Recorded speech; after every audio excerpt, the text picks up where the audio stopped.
사이다 무비튼. 내 이름은 현명한 28살의 주부이면서 스마트폰 앱 개발 관련 일을 하고 있고 남편 진국남과 같이 살고 있다. 남편은 평범한 회사원에 나보다 근무 시간이 짧다. 남편은 그런 점을 고려해서 집안일을 스스로 알아서 분담하는 자상한 사람이다. 원래부터 온화한 성격이라 항상 나를 위해줬고 지금까지 부부싸움을 해본 적이 없다. 나한테만 그런 게 아니라 부모님한테도 잘하는 사람인데 너무 잘하다 보니 문제도 있었고 그게 나의 고민이었다. 남편이 효자인 걸 잘 아는 시부모님은 그 점을 이용해서 무리한 요구를 하며 나를 곤란하게 했다. 남편이 아니라 나한테 말하는 이유는 내가 남편보다 수입이 많기 때문이다. 시부모님은 갖고 싶은 게 있거나 돈이 필요할 때면 나한테 연락했고 남편 모르게 돈을 달라고 요구했다. 어느 날 평소처럼 퇴근하고 곧바로 집으로 왔는데 시부모님 차가 주차장에 있었다. 시부모님이 집에 오는 일은 거의 없는 데다 연락도 못 받은 터라 불길하고 급 우울 모드가 되어 안으로 들어갔다. 거실에 들어서자 남편이 웃으면서 왔어? 하며 반겼다. 시부모님은 소파에 앉아 있었고 명안이 오니? 라며 역시 웃으며 나를 반겼다. 저녁을 먹고 나자 남편이 욕조에 물 받아 놓을게. 당신은 쉬고 있어. 라면서 거실에서 욕실로 갔다. 남편이 자리를 뜨자 시어머니가 얼른 명안아, 집에 텔레비전이 고장났는데 새 거 하나 사줄 수 있지? 라며 돈 얘기를 했다. 그러면 그렇지 하면서 얼마나 필요하신데요? 라고 묻자 이왕 바꾸는 거 좀 더 큰 걸로 하고 싶은데 대강 500만 원은 있어야 뭐가 되지? 라고 했다.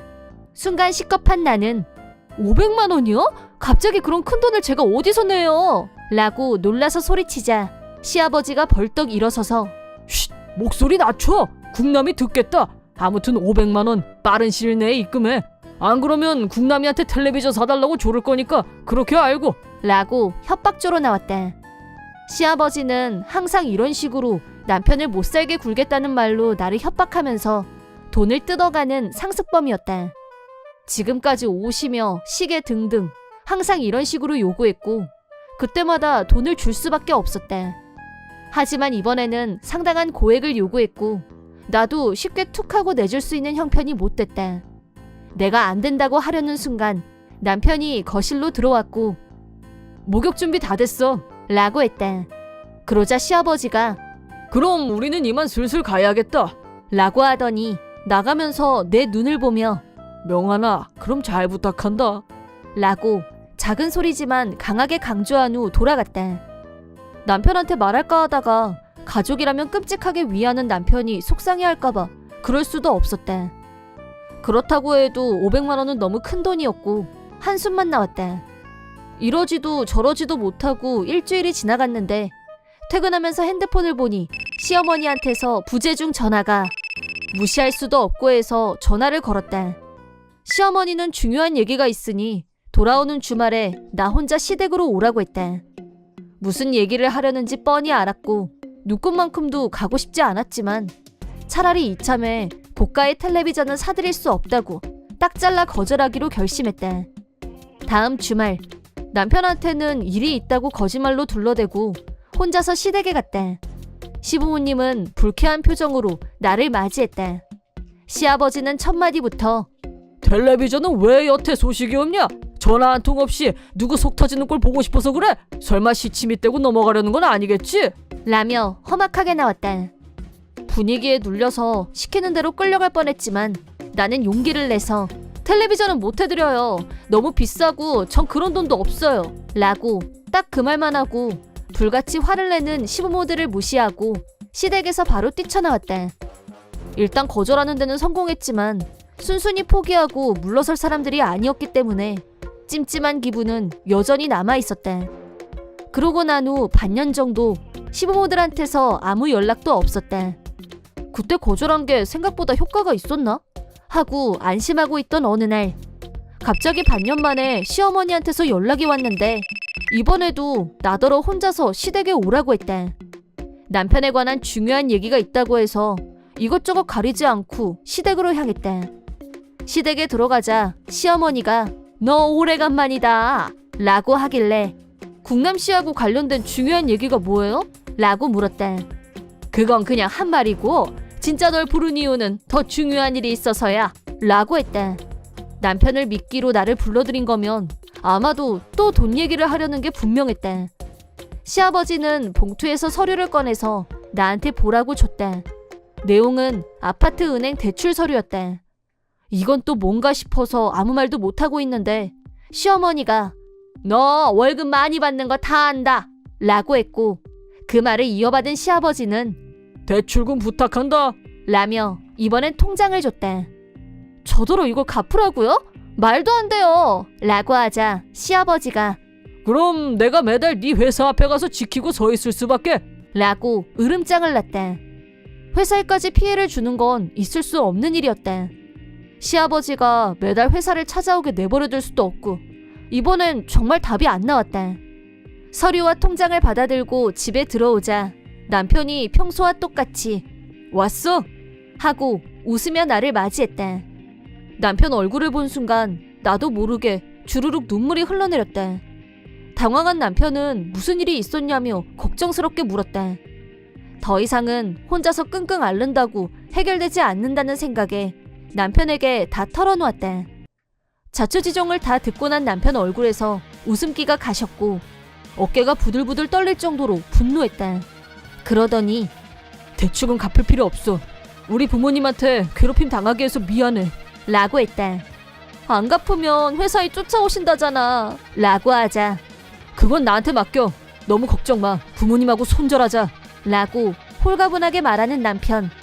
너무 뜻밖의 말을 듣고 나니 다리에 힘이 풀리는 기분이 들었지만 남편한테 무슨 생각이 있는 게 틀림없어 보였다.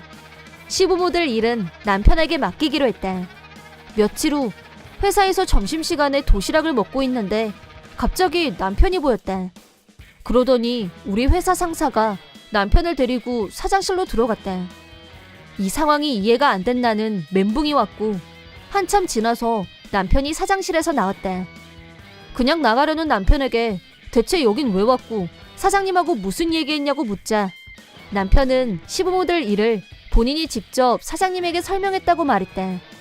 사장님께 직접 혹시 시부모들이 회사로 나를 찾아오면 해외로 발령나서 없다고 말해달라고 부탁드렸더니 알았다고 대답하셨다고 했다.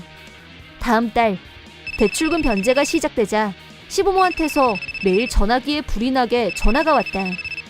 남편이 절대 받지 말고 무시하라고 하길래 시키는 대로 했다. 핸드폰으로 통화가 안 되자 회사로 전화해서 나를 찾았는데 사전에 사장님한테 지시를 받은 안내데스크 담당자가 내가 해외 발령을 받고 출국해서 여기에 없다고 말했다.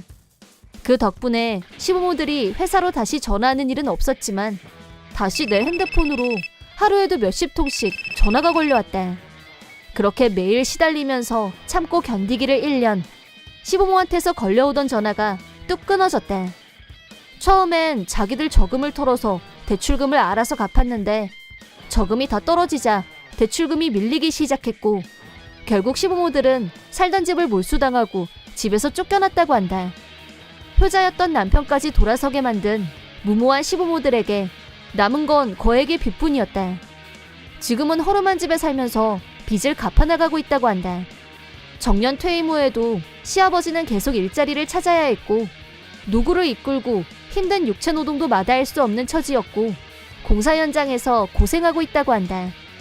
평생 전업주부였던 시어머니는 일자리를 찾는 게 무척 힘들었다는데 지금은 학교 화장실 청소 알바를 하고 있다고 한다. 맞벌이 하면서 열심히 돈을 벌고 있지만 매달 빚을 갚고 나면 생활비는 거의 남지 않았고 쪼들리고 힘든 생활을 이어갈 수밖에 없는 상황이라고 한다. 남편은 시부모들의 상태를 다 알고 있지만 자기들이 판 무덤이라며 동정하지 않았다. 그런 남편 덕분에 고민도 해결되고 남편과 더 평화롭고 행복하게 잘 살고 있다. 회사도 잘 나가고 수입도 올라가고 우리 부부는 드디어 내 집 장만에 성공했다. 새 집, 새 환경은 쾌적 그 잡채. 일하는데도 더 활력이 솟아났다. 이런 쾌적한 생활을 계속 유지하기 위해서 더 열심히 일하고 남편과 지금처럼 서로 협조하면서 슬기롭게 살아야겠다고 생각했다. 자기 부모님한테서 나를 구해줬을 때 효자라고만 생각했던 남편이 완전히 다른 사람으로 보였다. 자상하고 가족을 최우선으로 생각하지만 남편이 선악, 정의와 불의의 구분이 확실한 사람이란 걸 처음으로 실감하게 된 순간이었다. 세상에서 제일 든든한 남편, 앞으로 더 사랑하고 소중히 여겨야겠다는 다짐을 해본다.